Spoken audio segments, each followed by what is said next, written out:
Good day, guys. Welcome to another video on how to carry out some quantum calculations using Gauss-View and Gaussian.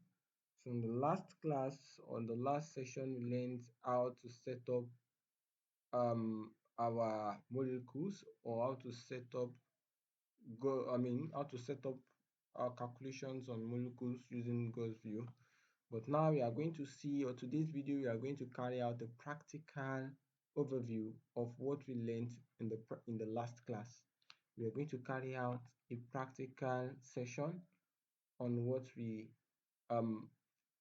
informed us about the last class. So here we'll be carrying out optimization calculations on some molecules, on a single molecule using different choice and basis sets to check how accurate they are using the DFT approach. We make use of the DFT method using three different basis sets, and then we check out how the results can be compared with the experimental variables. Um, right, so without taking much of our time, let me open the software, Gauss-View. Yeah, so I think the software has opened. Right. So let's try modeling for our compound of interest. So let me quickly do that. All right, then let me look for an oxygen atom. All right, let's place that here. Let's come here once more. Let's look for a chlorine atom. All right, we can place that at the top here. Then let's look for a methyl group. Let's choose carbon at our own discretion. And yeah, the molecule is already modeled. So this molecule is 1-chloroethanol. 1-chloroethanol. It's a chiral molecule because it has no plane of symmetry.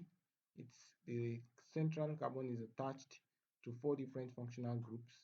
So it's a system that consists of 9 atoms and 42 electrons. Now the question is, why did I choose? Oh, sorry,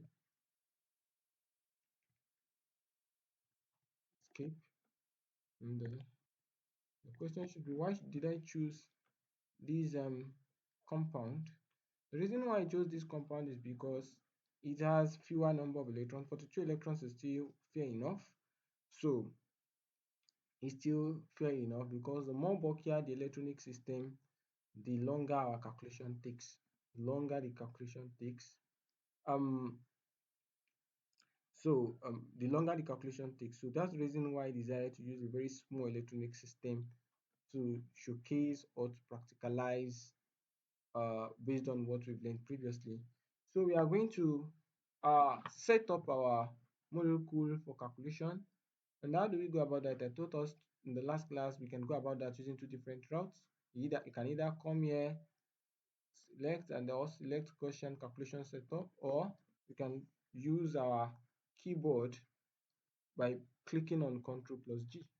So here we have the calculation. We've accessed the Gaussian calculation setup icon. Then we come to job type because we want to perform optimization calculation. Before any other calculation, it's best for an individual to first perform optimization calculation before calculating for any other thing. Optimization is very important because you have to optimize the molecule to bring it down to the ground state before you can perform any other operation on the molecule. So we'll be looking at optimization calculation, and we won't change anything at this point. We leave all of these guys as default and minimum. You don't need to change anything. Then we leave this as ground state. Now we want to perform a DFT calculation. We select the DFT. We leave the our choice of method as Pk 3D and PAR. Then we select, let's use the 321G, and then let's just select the plus, and do we polarize? Let's polarize here. So the polarization function is, as you can see, it's in form of a star. So yeah, we've polarized for the heavy atoms that are there. I only polarized for the heavy atoms. That's the reason why you see the star. Yeah, I polarized for the heavy atoms. The heavy atoms, that is carbon, oxygen, chlorine, and this other carbon, are being polarized for. So there's no need to change anything here. So I can write this as um chloro. We can title our work as chloroethanol. Yeah, that is chloroethanol. Then we place an hyphen in order to make it clear. 3 2. We can say we can place an hyphen 3,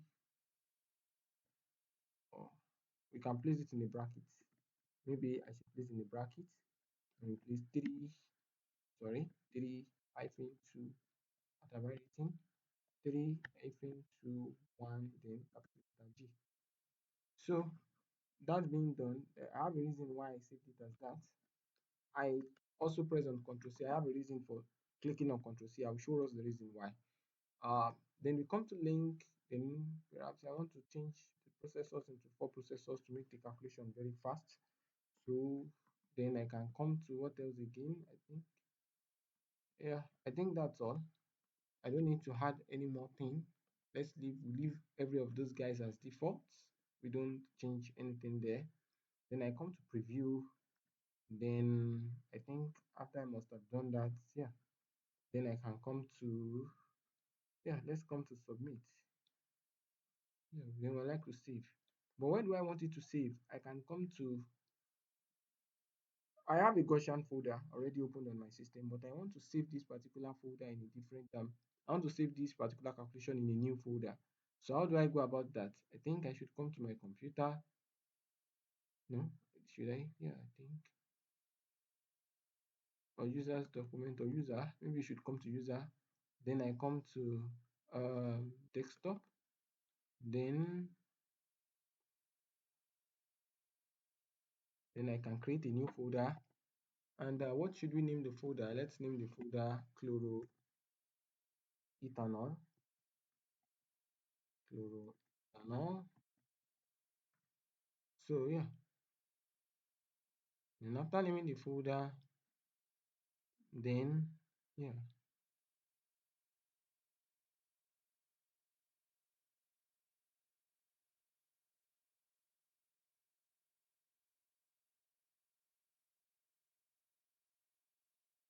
yeah, the file name, what I want to save the name as. Sorry for going blank.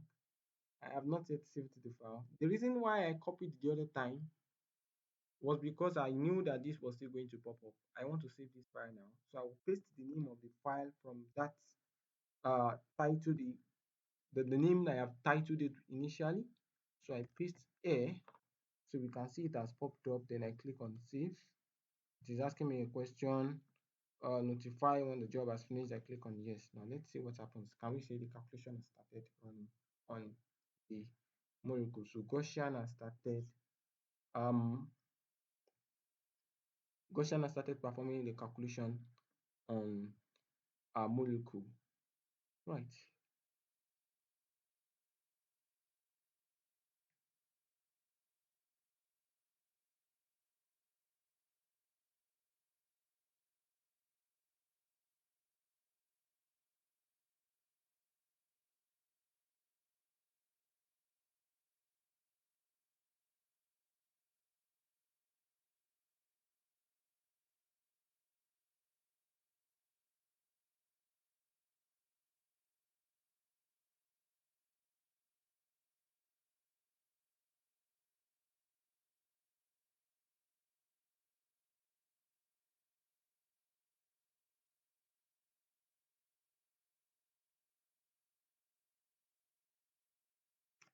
So as we can see, the software is performing the calculations, and 42 electronic system. Wow. So you can see how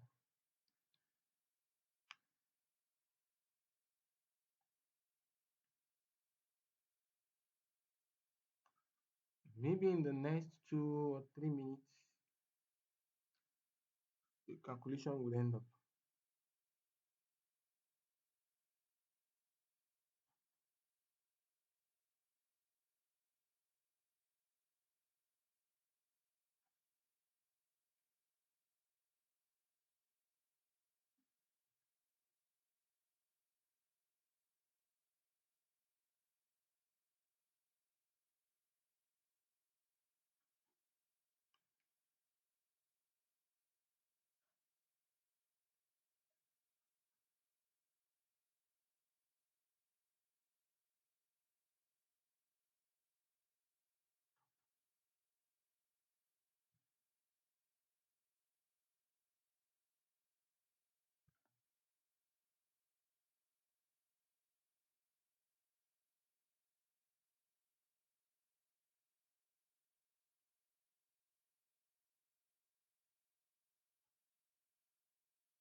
All right.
Okay.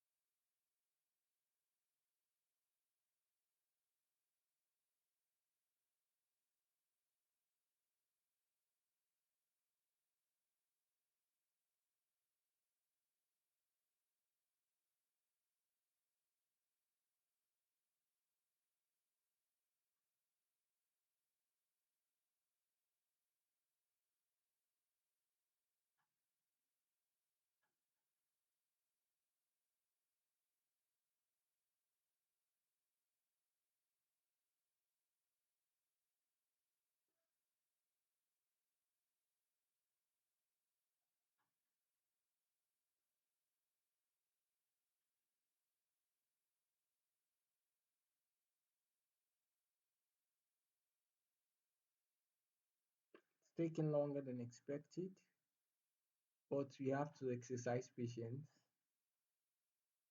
even with four processors. Hmm.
All right, the job has completed. I didn't even know it would take this long, but yeah, we can open the job now. You can see the icon that has opened now. The CHK file has been selected. Let me also select the log file too so that we can check together and open. Now it told us that we're having two set of files. We have the log file, we have the CHK file. Now, oh, wow, this is interesting.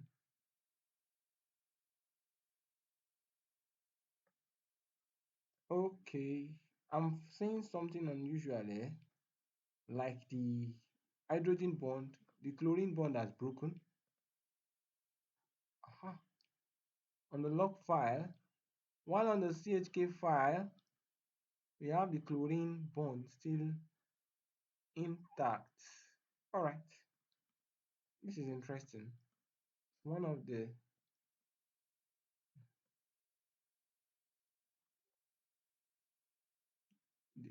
chlorine atom broke at a point. The bond that is on the carbon to chlorine bond is breaking on the log file, whereas on the CHK file, it still remains intact. So it's one of the funny, or uh, this is one of the things that we would observe about aha, about choosing busy set. But well, let's talk about the log file and the CHK file. The CHK file, the log file makes me has access to the steps Gaussian took while making those particular calculations. In a nutshell, I can open the log file with Notepad, but I cannot open the CHK file with the Notepad. So the CHK file, but I can perform some operations on the CHK file that I can't perform on the log file, like visualizing molecular orbitals, checking out the electrostatic potential map, DSP map to know how the electrons are quite distributed in space, and many other things. I can do that on the CHK file, but I can't do that on the log file. But the log file can make me have access to the step Gaussian took. Each step Gaussian took to computing those calculations until it got to the endpoint. So let me show us what I am trying to see using, about the log file. Now let me exit and then let me go to the working directory, the working directory and show us what I mean. So let me come here, yeah, and then let me um, uh, show us um, where did I place it? I think it was on the local disk. No, not local disk. Yeah, this desktop, right? Desktop, and then on desktop we have. I think I opened the file that says, didn't it save? Yeah, chloroethanol. And we can see the three files have been located. We can see this is the input file, this is the Gaussian output file, this is the C log file. The log file is the output file, while this is the checkpoint file. So it comes with .log. If we check, let me show you something. If we check the name or the properties of this file, let's check the name. You will see that it comes with, no, not this. I think the properties, it should come with .log. Can we see the type of file? Gaussian output file .log. So this is the log file. So right. So what I'm trying to say is that we can open both the log file with Gaussian or Notepad. Let me see. Now I can open with Notepad. Why can I open with Notepad? Remember I told us that we can open with Notepad because so as to check each step Gaussian took towards computing those calculations. Now, can we see each step? These are the steps taken by Gaussian to perform those particular calculations. These are each of the steps. So we can go through the log file. Perhaps we can even have an idea of what went wrong on that particular molecule that made the bond break. So the log file will give us that particular information, or we can check the step that it took that made the bond break. So that's that about the log file. So the CHK file we can check all around all to the last step. Can we see? The steps are much. So we can imagine if we are to do for all of these theoretically with our hands. So thank God we now live in an age where we have high graphical processing units, IGM systems that have high computing power that can perform these calculations. So all we just need to do is to just write some set of algorithm that can perform this task. So yeah,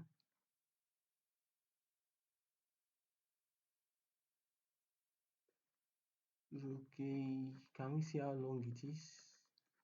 So this is how long until it get. These are the steps. So meaning that if a human being were to compute this manually, it might take him weeks. It take him weeks before he gets to the last step. Hmm.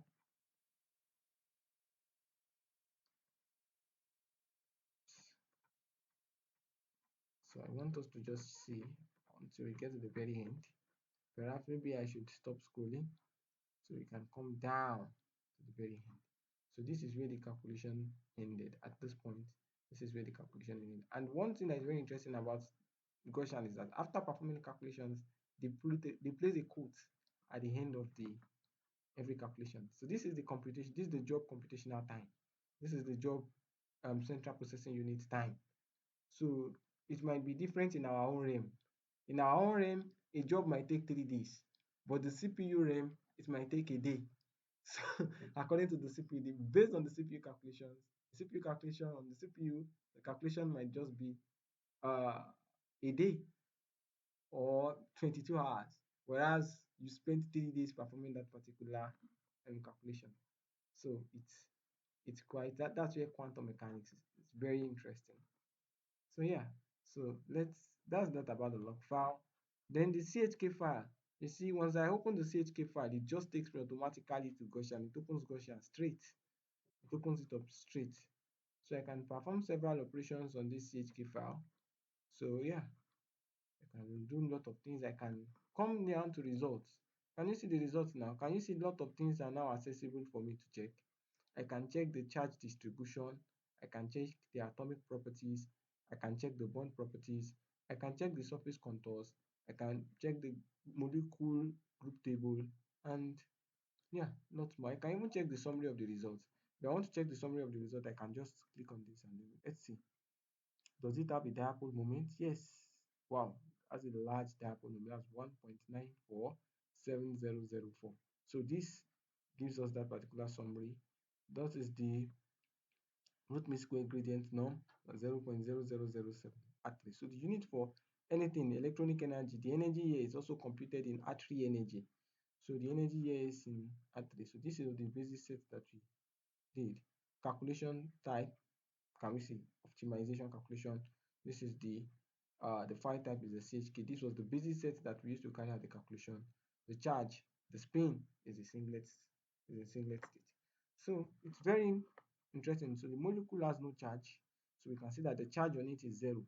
So that's very one thing that is quite interesting about this. So we can come here to the result, and if I don't want to come here, I can just come here, right click, then select on the results here, and then the same thing that I have accessible there would also be accessible there too from inside. We can check the atomic properties and bond properties. Okay, now let's check.